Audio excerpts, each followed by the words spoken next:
Okay, my name is Kyung-hee from Chungbuk National University. How are you? I'd like to introduce the speaker, Dr. Deborah Healey from the University of Oregon, United States of America. She's currently president of TESOL International Association, and Dr. Healey's been teaching ESL and EFL and using technology in education for more than 40 years. And also she's given teacher training workshop in Asia, Africa, and Middle East, and South America. And also, she spends a lot of time in teacher training workshop, online and face-to-face now. And her speech this afternoon is Growing Up Digital and Intelligent Use of Technology.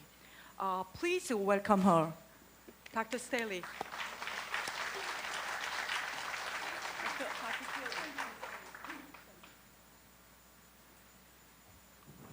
Okay, let's see if I can do this with my clicker in one hand and the microphone in the other. It's always hard. All right, so let's look at what we have here. All of the information, the links, and everything from my talk will be found at this site. So feel free to not write down the links like crazy. You can find them all and more at this site. And I'll show the site again at the end so that you can get it one way or the other. So, oops, sorry. Well, you just heard about me. Now I'd like to know about you. So, how many of you here are currently students? Students? Wave your hands, okay. How many of you are teachers of primary school? Primary school, secondary school, a few, university faculty, and teacher trainers. How many of you are researchers? Okay, you researchers, okay. Administrators. All right, yeah, thanks for that. It gives me a sense of who's here. How many of you are familiar with this? How many of you used to have one of these? Okay. I was trying to find something called a princess phone, which was, you had to be there to recognize it, but this one is more recognizable anyway. And then, of course, what most people have now. Is there anybody here who does not have one of these? At home, oh, okay, all right. So our lives have become mobile. So what I'm going to talk a little bit about is the so-called digital natives, then 21st century skills, and then talk a bit about one of TESOL's new initiatives, the 6 principles, and how they apply to technology. So those are the 3 main aspects I'm going to talk about. So I assume most of you have heard about digital natives, digital immigrants. Do some of you think that you are digital natives? Digital immigrants? What's interesting about this was a dichotomy talked about by Mark Prensky a number of years ago. And people thought it was a really cool idea. Young people know all about technology because they were born with a cell phone in their hand. Their mothers must have been quite uncomfortable with that, but they've always had digital technology. And then the digital immigrants are those older people who had to learn about technology in their older age. So they weren't as innately capable with technology. Now, of course, the research about this has basically been, no. There really is not this distinction. There are people who are better skilled at technology. There are people who are more able to try new things with technology. And then there are people who are afraid of technology or hesitant about technology, but it's not by age.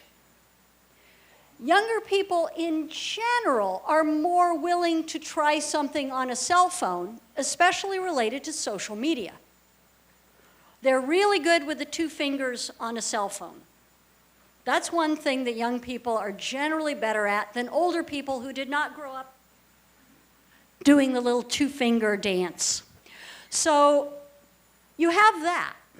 But basically what research has found is rather than digital natives and digital immigrants, we are all sometimes digital residents and sometimes digital visitors. It depends on what you're doing. You're a digital resident with the kind of application that you immediately look at when you wake up in the morning. You wake up, you look at your phone, and you do Facebook, email, Twitter, whatever you're doing. First thing in the morning, that app, you're a digital resident with. It's there for you all the time. Digital visitors are people who use certain apps at certain times. So maybe you don't go to ResearchGate to look up academic articles the first thing when you wake up in the morning. You probably don't. But you do use it, or other academic sites, to find your research. You might go to Google constantly. You might go to Reddit less frequently. So it depends on what you're doing. The people who came up with the digital residents and digital visitors, who are OCLC research, also had a personal-professional dichotomy. So what they had is personal, institutional, and then visitor and resident. This is a sample that one of the people at OCLC came up with. So Netflix is occasionally when you want to watch a video, but Reddit, they're on all the time. LinkedIn, this person was on all the time. Office, work email. And you can see in the bottom left corner, it's all the time for work. Top left corner, all the time for personal use. And then ResearchGate in this case, and Orbitz to go traveling, and Google search occasionally. So I looked at this, and at the bottom is the site that you can do your own map with. And I created my map, where I do games occasionally. I'm on email all the time, both personal and professional. I do Google search, probably more than it shows here. I'm looking at the New York Times almost every day, and Facebook, occasionally academic articles almost every day. So this is my personal digital visitor on the left, digital resident on the right. What's interesting about this is to ask, if you're a teacher, to have your students do this. It will tell you where they spend their time. They may not be completely honest, but that's okay. It'll at least give you an idea of how they spend their time. And that way you can see if you spend your time really differently from how they spend their time, because it probably will not be the same. If I think about my son, games are over there in the everyday category. Different people, different things. It's useful to know where they stand in the digital visitor, digital resident category. But remember, we're all both. There's nobody really who's honestly a digital resident in everything all the time. You couldn't get anything done if you didn't do anything occasionally. So when we think about, though, the differences in generations, there are some differences. One of the things that we'll find with younger people is that they are often more willing to try new things, whether it's with technology or elsewhere, but certainly with technology. People who've used technology for a very long time, whether they're younger or older, have a sense that if you try something, you can figure it out. There isn't a fear of trying something to figure it out. for people who are less familiar with technology, you may want to read the manual. You may want to have a manual. I mean, I don't know the last time I looked at a manual, but this is something that makes a difference. The people who will try things and figure it out versus people who are less familiar with technology, who want to learn about it before they try it. The other thing with younger people that's often a difference is, in a way, gaming related. Younger people often play a lot more games, which means that they are accustomed to having agency, having decision-making power, having choice. They may not be real happy with a syllabus that says, sit down, be quiet, and learn. They will want choices. They will want to be active learners. They won't want to sit, be quiet, and listen. And I think this is true all over the world, even in more traditional learning environments where older faculty may be thinking, why are these young people so disrespectful? They're asking questions. Well, that's how they were raised. There are very few parents now who don't give their children at least some choice. How many of you are parents of young children? Anybody have young children here? Did you give your children any choices? Like what clothes do you want to wear? Do you want this or that? They grew up with choice. When I was a kid, it was, here's your dinner, eat it. I did not get to choose whether I wanted the green beans or the peas. But this is a really big difference. If you've grown up digital, you've grown up with the idea of agency, choice, and a certain level of autonomy that makes teaching really different. So another big part of today's world is the emphasis on 21st century skills. A colleague in Croatia was telling me we don't call them 21st century skills anymore. We call them life skills because everybody needs them all the time now. And I think that's a very good thing to think about. These 4 elements, there are more skills, more details on it, but these are the 4 major elements in the 21st century skill set. Familiar, right? Critical thinking, communication, collaboration, creativity, all things that our learners need and want. They may not realize that they want critical thinking, but if they don't want to sit there and listen to you talk, they probably would rather be critical thinkers than just be quiet listeners. So these are an area, I'm going to talk a bit more about each of these and what we do with these. So you notice on the right, on the left, you'll see the original Bloom's taxonomy with knowledge at the bottom and evaluation at the top. This was in around 1965 by Benjamin Bloom. And then around 2001 came the revised Bloom's taxonomy by Anderson and Krathwold, in 2001, so that it's more current. And you notice, instead of evaluation at the top, we have creation.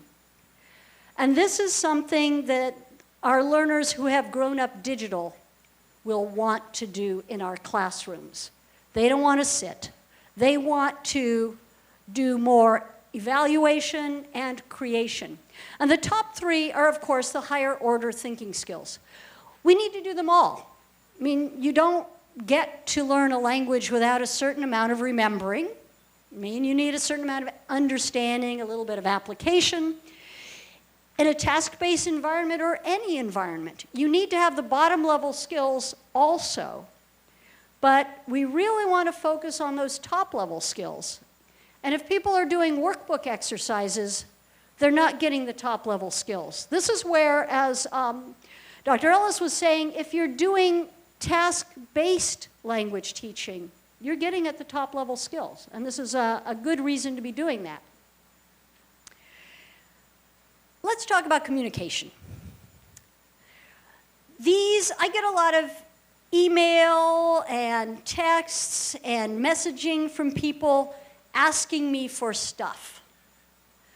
So if I get a text or an email that just says, "Hi, can I get a copy of your paper?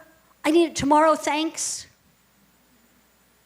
Guess what I'm going to do with that email or text?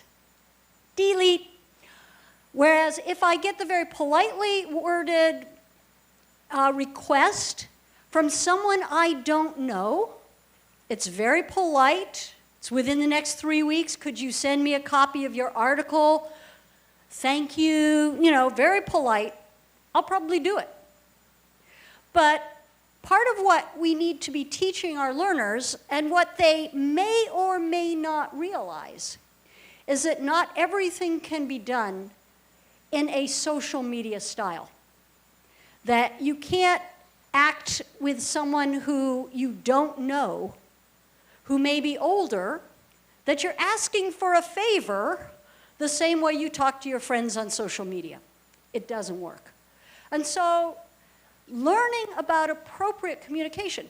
If somebody were to send a friend a message with this level of formality, the formality on the right here, you'd go, "Whoa, what's wrong with you?"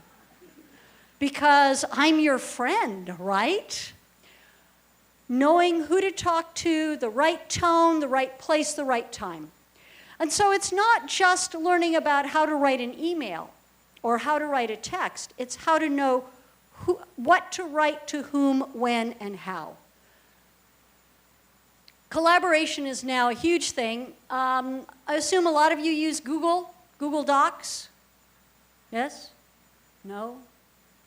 Yes? Okay. This is an image from a Google Doc that I worked on with some of my colleagues for the massive open online course called Shaping the Way We Teach English. We did the work for that MOOC basically all online because we were not all in the same place. We collaborated on a Google Doc with it. There are a variety of ways to do collaboration. You also have Skype in the classroom and Iron. So when we're talking about our people who've grown up digital, why do we care about collaboration? Well, we care about collaboration because this is how they have grown up. This is how younger people have learned to learn. It's not alone. It's not sitting in their little chair in their bedroom studying. It's studying with other people. It's doing things with other people. So if we can create environments where they can do things with other people, you get a lot better response to it. Skype in the classroom is a really cool thing. It's a free tool. Basically, everything that I talk about is free because I'm cheap. So, you know, why pay for some? I pay for some things. Most things I don't pay for. So, but Skype in the classroom is a really cool thing because especially when you're in an English as a foreign language setting where all of your students speak the same language, and you're trying to get them to speak, to get more fluency in English, talking to their fellow Korean speaker in English is really weird. They'll do it because they're good students, but it's weird. However, if you're doing Skype in the classroom and you're talking to people in Australia on a joint project, it's not weird anymore. It now makes sense. And you're learning a little bit about intercultural communication. What is it that you say? What do you not say? And using Skype means that you can include video, so you can see the people if you want, audio, you can speak to them, or text. So it's a very powerful tool and some really cool things. Skype also lets you set up collaborations with individual teachers or with a joint project with a larger group. Is anybody familiar with Iron? This has been around quite a while. This is a site that was developed to allow teachers to find collaborators to do joint projects. Their idea was not for foreign language teaching. It was not created for foreign language teachers. It was created for teachers who wanted to allow their students to experience working with people from other countries. But one of the things that today's students tend to enjoy doing are things that are real.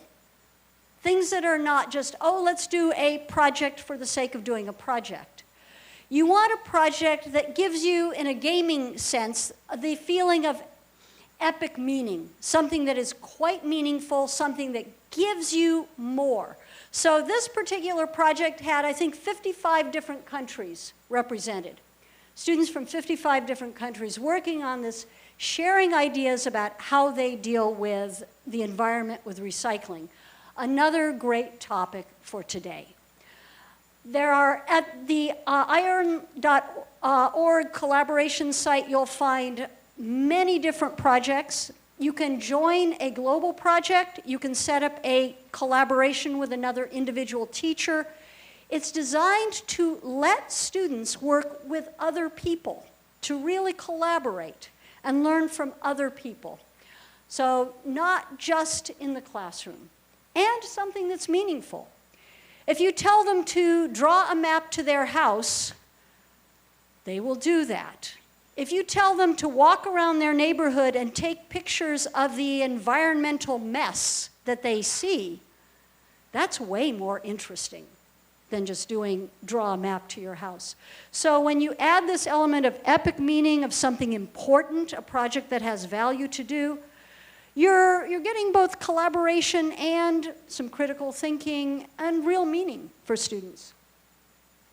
Sharing, okay, you guys are probably familiar with all of these, the Google Docs, Google Drive, 2 versions of the Facebook logo.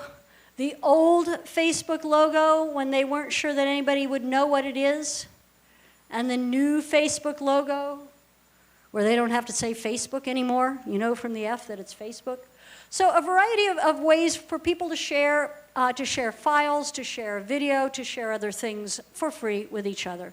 So we have a lot of ways that we can use for sharing.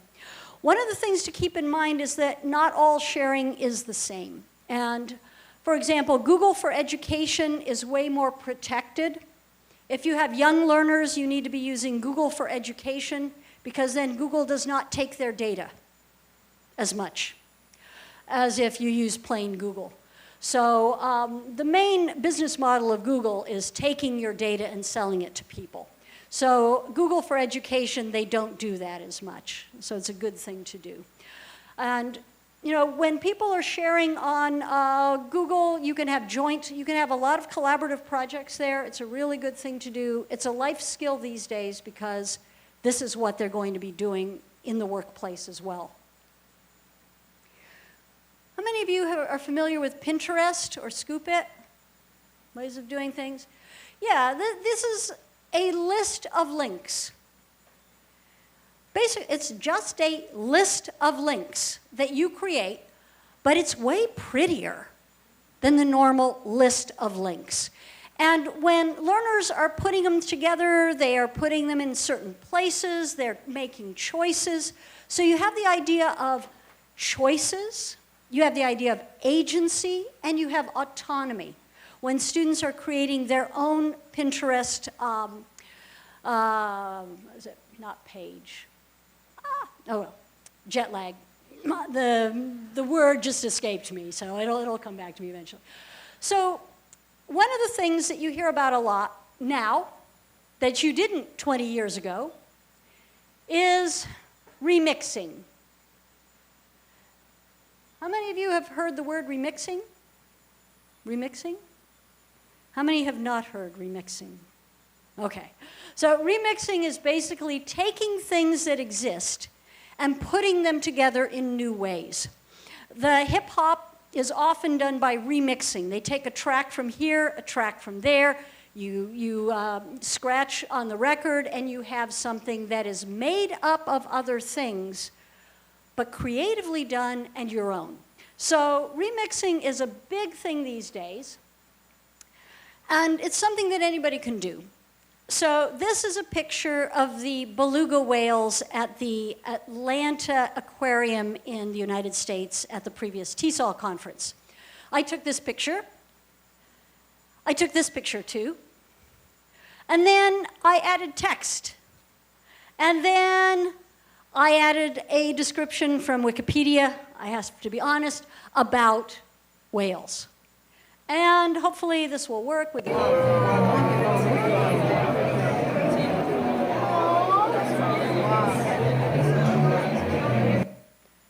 That was mostly the crowd, but you could hear a little bit of the whales in there too. So I took an ordinary picture and I made it something that was way more interesting. Your students do this all the time. My 10-year-old granddaughter has been remixing since she was about 3. She creates stop-motion videos. This is what people do. And they don't want to just do something plain. They don't want to do something ordinary. They want to have choice. They want to have agency. They want to have something that's cool, because it's way cooler when it's remixed than when it's just sort of ordinary. Yeah, my first picture was nice, but it wasn't anything special. Okay. So now, if we think about teachers and what teachers can do to encourage the 4 C's, you don't ask yes/no questions if you can help it. So I'm sorry, I've been asking you a lot of yes/no questions. How many of you have, who's used this? Have you used that? But you also have to really focus on having your learners question sources. I pulled the information about beluga whales from Wikipedia. Was it accurate? Maybe. Maybe not. But as people looking at anything these days, you have to be saying, where did it come from? How accurate is it? Can I trust it? Because you never know when you're going to end up with fake news or other things of that sort, something that's false that pretends to be true. It's been an issue for a long time, but now it is a particular issue because there are so many people who want to lie to us, not just to sell us stuff, but to make us believe things and to do things that we might not otherwise do. And so it's really, really important for us as teachers and as human beings to encourage everyone to question sources. Group work is big. I mean, as I was saying before, most students will do study groups. They'll do things with each other rather than alone. Alternative assessment is another piece of being able to provide creativity and assess creativity. If someone's creating something in writing or a remixed item, you need to think about how are you going to assess it. It's not multiple choice anymore. It's a more accurate reflection of language skill in many cases, but you can't just do a regular kind of test for it. We have to get better at alternative assessment.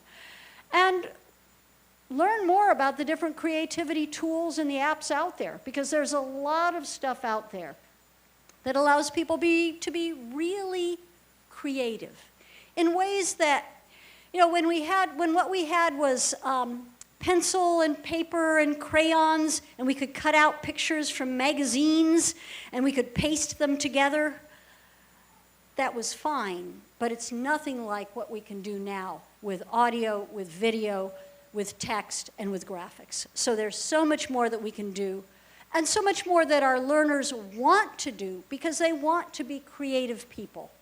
They don't just want to sit there and repeat. So those of you who teach, the audiolingual method, it's not going to be very popular with people today. Now, I want to talk a bit about TESOL's 6 principles. Like I said, this is a new initiative from TESOL International Association. It's the 6 principles for exemplary teaching of English language learners. So the idea is that these are research-based. It is fundamental principles that everyone who teaches language learners, but also everyone who teaches should know and should pay attention to. And you'll see when we look at these that you know this, but maybe we don't pay enough attention to it. So this is the central image from the 6 Ps.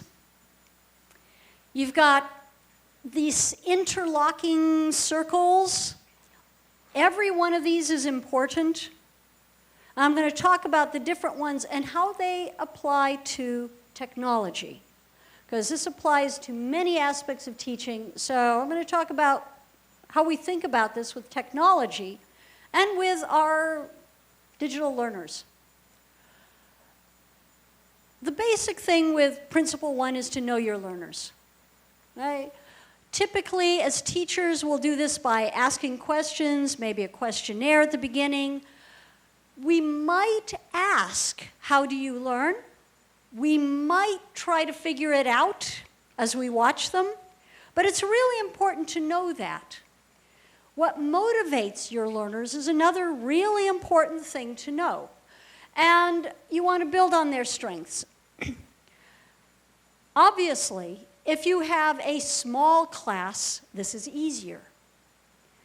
In the MOOC, the Massive Open Online Course, we had 24,000 people who enrolled in each of the courses. We did not get to know each of them individually. But we did do questionnaires to give us a sense in general of the different groups of people that we had. So if you have a class of 40, it may take you longer to learn this than if you have a class of 20. But it's still very important. And of course, things like Google Forms, SurveyMonkey, they're free, they're easy. Your learners, if they are high school and above, can take them on their cell phone, which makes them happy. So you just have them do the questionnaire on their phone, you get the results, and then you have a sense of who your learners are. It's easy to do, but then we need to pay attention to this and remember this and factor this into what we do in the classroom.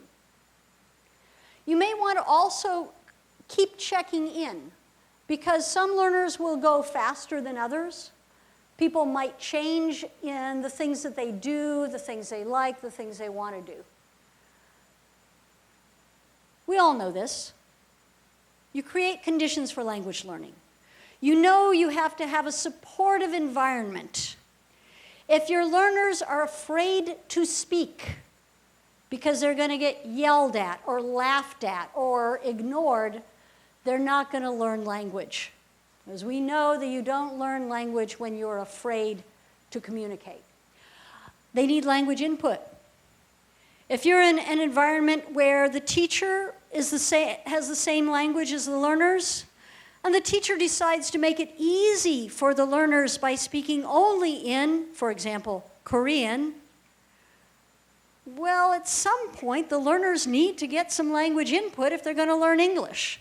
Some first language is useful, but you need to be thinking about what's useful and what's too much. Because in terms of support for student needs, a little bit of first language in telling people how to do something may be extremely useful if they don't know what you want. You want them to understand what you want so they can then do that in English. And then high expectations. When we talk about differentiated instruction, we're not just making it easier for the lower level students. We're making it possible for lower level students to work harder and succeed. So you have to have the high expectations for everybody. You don't say, oh, you tried really hard, that's good enough. It's not good enough. You have the high expectations, but the difference is you're giving people more support, more scaffolding, more help to succeed in this.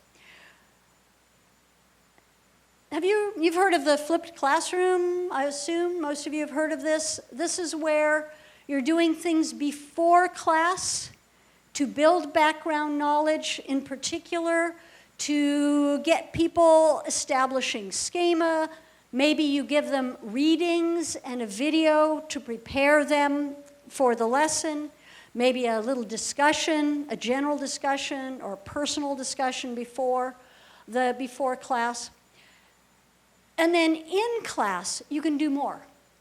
If people have thought about the topic, they'll have something to say about it. And especially language learners. If you have a language learner and you, the teacher, say, what do you know about differentiated instruction or something like that? Your language learner is so busy trying to figure out what you're asking, what the words are, they can't possibly answer the question. But if they've done the background before, if they've built some scheme, if they've gotten a little video that explains what they're doing, you can then go way further in class. The other advantage to this is that if your students are more ready to learn in class, you can walk around class and do assessment instead of standing in front of class and doing a lecture. You can be having them work together, having them do things, and then you are assessing them, doing formative assessment, assisting as need be, in the classroom. It works better this way. You don't have to do every lesson this way, but typically if you're introducing a new topic, it's a great thing to do. And these days, if you want to create a quick little video, what can you use to create a quick little video that you may have in your pocket or purse? You have a cell phone. Your students are not looking for National Geographic videos from you. They are looking for you giving them a little instruction on your video. They will enjoy it because you are doing it. It does not need to be beautiful. So your quick 3-minute video, explain a little bit about the topic, give some examples. That's what they get beforehand. And you can do it on your phone. Or you can do something like FlipVid. There are several other free programs that let you do videos if you want to do that. But this is a great way to go to set up conditions for language learning. So your students are way more ready to learn this way. High quality language lessons, obviously. Clear outcomes, first, second, third, fifth. You're always thinking about clear outcomes. Do your learners know the outcomes? Do they know what they're expected to do? Scaffolding, curriculum, assessment, all good things. So I'm going to talk a little bit about one program that you might want to use called Lesson Writer. It's free. And what you can do is you can take a piece of text, copy and paste from the web with a URL, you add the text to Lesson Writer, and you say, go. It finds the vocabulary, not but all of the content vocabulary in the reading. It finds the grammatical elements in the reading. It finds stems and roots in the reading, so ly, ed, ing. It finds those in the reading. If you want, it will create a KWL chart, or what do I know, what do I want to know, what did I learn before they do the reading. It'll create pre-reading questions, or you can create them. Post-reading questions, or you can create them. But it will do all of this. And then you can print the results to use with your learners. Now, you might want to do this because if your lesson yesterday brought up a topic that students really care deeply about, and maybe your textbook doesn't have much about that, but you found a great reading, and you want to give them more than just an article, well, you drop the article into Lesson Writer, you've got vocabulary, you've got grammar, you've got all sorts of things that Lesson Writer has created for you so that you can see it. Let me see if I can bring up my sample. Okay, so this is the reading. So all I did was I input the reading. You don't read the reading. You don't need to read the reading. Okay, so I input the reading, and then what it does is that it will then do vocabulary, pronunciation, roots and stems, grammar, questions, graphical. You can choose any or all of these, and it will create them. So, for example, let me see if I can bring it up. And let's do manage. Let's choose edit classes. Let me show you a show you one. If I had more time, I'd give you more. You know, we'd do more. So let's try one of these. And making good year's resolution. Okay, let me see if I can pull this down. So this is one. This is the vocabulary it pulled out of the reading that I selected. And then there's the reading, word roots and stems. So it cannot pull out things that are not in the reading. But if it's in the reading, it'll pull it out. It'll give them activities to do with it. And the reason that I like this is that it makes the teacher more flexible. You don't have to think, oh no, I want to do more with this topic, but I don't have time. I don't have energy. I just don't want to deal with it. You can. You can make something that really builds on what your learners want to know, and it might take you 5 minutes. Very doable, very workable. I want to talk a little bit about WebQuest. This is project-based learning. And this makes project-based learning easy. You don't have to use the web to do a WebQuest. It's a format for creating project-based learning that sets it up so that you can easily do these elements. It is a template. There are templates on Google that let you do this. And what it gives you, the introduction, it tells you what to do. It tells you what to do with the task. So as a teacher, you know how to set it up. It tells you what you're doing at each step along the way, so that you can easily create task-based instruction, project-based learning, I should say, for your students. A quick note about resources. Many teachers, and I used to do this too, would tell their students to go search for your topic online. I did this until I watched what students did when they searched for their own topic online. If you have advanced students, it works. For intermediate students or for beginners, what they do is they'll do a Google search, they'll find the first thing, they'll click on it, they won't understand it, they'll click on a pretty picture, they'll go to the next link, they'll click on the next picture, and they haven't found anything after 20 minutes. That's why for teachers of beginning and intermediate level students, you need to find the resources for them and give them the resources. Don't waste their time because they don't know how to search. Teach them to search, but that's a whole other workshop.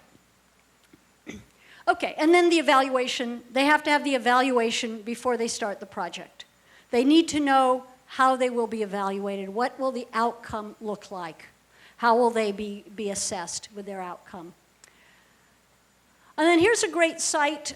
If you are able to use a lot of smartphones or web-based apps in the classroom, this is from Kathy Schrock.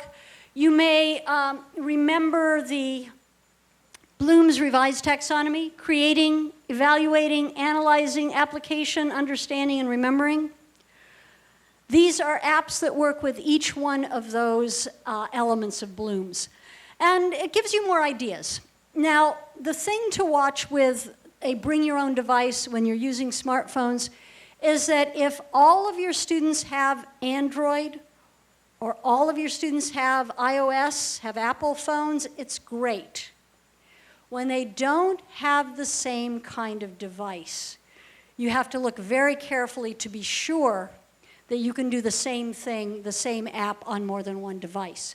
On Kathy Schrock's site, she has ones by Android, by iOS, Apple, by Google, by web-based, so you have a lot of different options for it. So it's a great site. If you're thinking about how do you engage your students by letting them use their device. To adapt, this is where we get into differentiated learning and selective first language support. If someone is struggling and absolutely cannot figure something out, and you know that 2 words in their first language would explain it, give them the 2 words. Tell them. So don't make people go into agony. And you don't have to go into agony yourself either. If you can speak their language, tell them what they need to know if it's quick. Breaking News English, how many of you are familiar with this website? This is a great website for differentiated learning because you have 7 levels. Most readings have at least 3 levels. You have a reading, you have audio, you have activities, you have text jumbles, you have an amazing number of things. 40 exercises on this one. You have a huge number of things. And the audio used to just be British English, now it's American English. He's made an American friend. I'm very happy. So you can also get, at the lower levels, the audio is slower. So it really is great for differentiating instruction, where you can give people more exercises to do to build their knowledge if they're at the lower levels, and you give them the reading and a few exercises at upper levels. It lets you do stuff. Google Translate, one of our faves. We all love Google Translate, right? How good is this translation? What do you think? How's the Korean? Let me play this for you and see what you think. Okay. Come, play. 방문자, 방문객 모두에서는 개인이 수행하려는 작업을 결정합니다. 예를 들어 특정 정보를 온라인으로 검색하고 작업을 완료한 다음 오프라인으로 전환하거나 다른 작업으로 이동하는 경우 방문자 모두 개인 어떤 사회적 추적도 온라인에 남기지 마라. Maybe not the best model of Korean, but the thing about this is, I mean, you know about it, your students know about it, they're using it. So the key thing for us to do as teachers is to help them use it better. Give them the ways that they can use this to understand a reading enough to be able to respond to it. Or you show them something that really didn't translate well, and you say, I will know if you use Google Translate to go from Korean to English, because you will know. And, so just tell them you don't want them to do that. You want them to improve it. Okay. Phew. All right, and then, of course, Principle 5 is monitoring and assessing, strategic feedback. Shared responsibility is what our digital learners want. They want to help be responsible for their own learning. They want to do peer feedback. They want to do self-assessment. They don't want to be your victim, as it were, as you're telling them what they did. They need more, they want to have more responsibility for their own learning. And, you can do formative quizzing. These are fun. I like doing Kahoot in teams, because then the weaker students don't feel like they're singled out and not doing well. Quizlet is fine too. These are formative. They aren't used for summative assessment. ESL video is one where you can take any YouTube video and add questions to it, multiple choice questions, so not interesting questions. But what's better with this, you have your learners find a YouTube video, they make the questions, and they give it to other learners. Way more fun. And the other thing, in addition to being cheap, I'm also lazy. So if I can get the students to do the work and they learn better, this is great. So with something like this, your students can create questions. If they get the wrong answer, when they're creating the question, their friends will tell them. And so it's a really great way to learn. And then, of course, Rubistar, let me go back. Rubistar is a tool that helps you create rubrics. It's designed for native speakers, so you probably need to adjust the language in it, but it is a great way to tell your learners what you want them to do. So, quick example of a persuasive rubric. And then, finally, what we're here for is collaborating in a community of practice. That's what we're doing today. You want to reflect on practice and talk to other people about it. The one thing that's consistently a factor in improved teacher teaching is reflection on teaching. So there are very few things that we know improve teaching, but that's one of them. So professional development, TESOL International Association, or the communities of practice that we have here with us today. So we've got some great communities of practice. Let me put in a plug for TESOL. The My TESOL Lounge is free. It's got 87,000 people on it. You can put a question in it. And if it's a specific question, you will get a response probably within hours or a day. So it's a great site. If you decide to join TESOL, you have access to many more resources, many more communities of practice. You can do more. But to start, take a look at the My TESOL Lounge. Lots and lots of great stuff there. And finally, this final look at the 6 Ps icon. You notice central is Know Your Learners.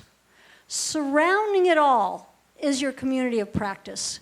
So this is something that I love this graphic because I think it makes the 6 items, much more memorable. And it's a great icon to use.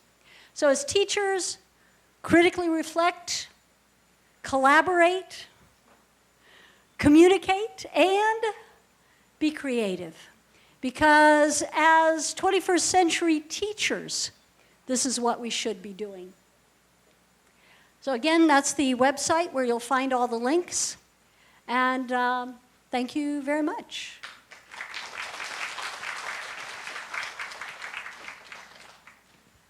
Thank you very much.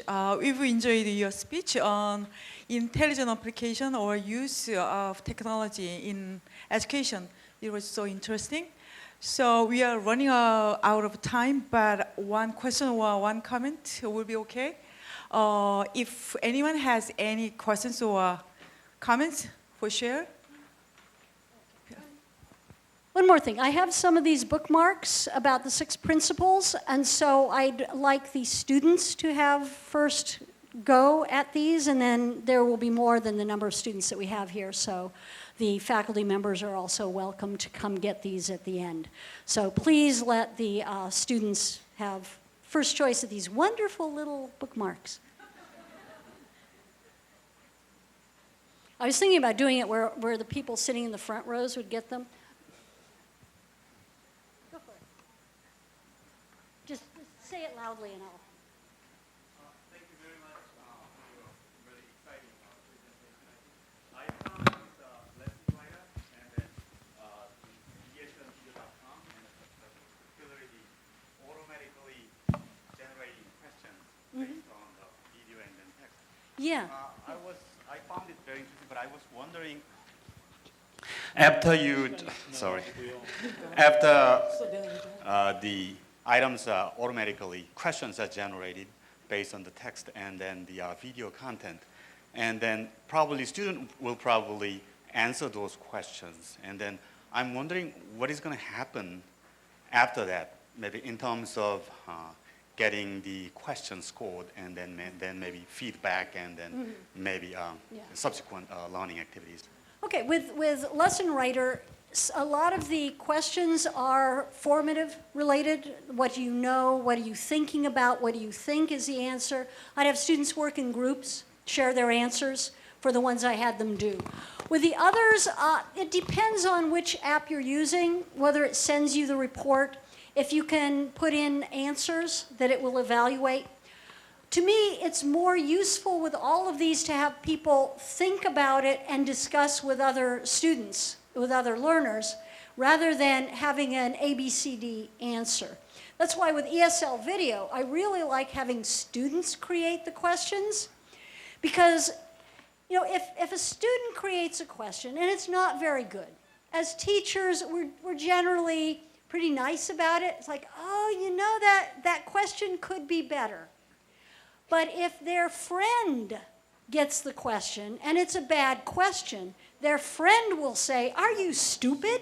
What a terrible question."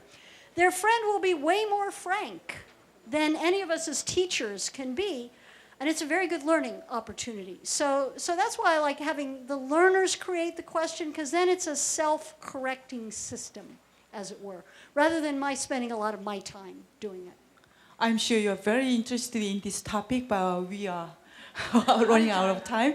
So concurrent session should start now. So thank you very much again. Thanks.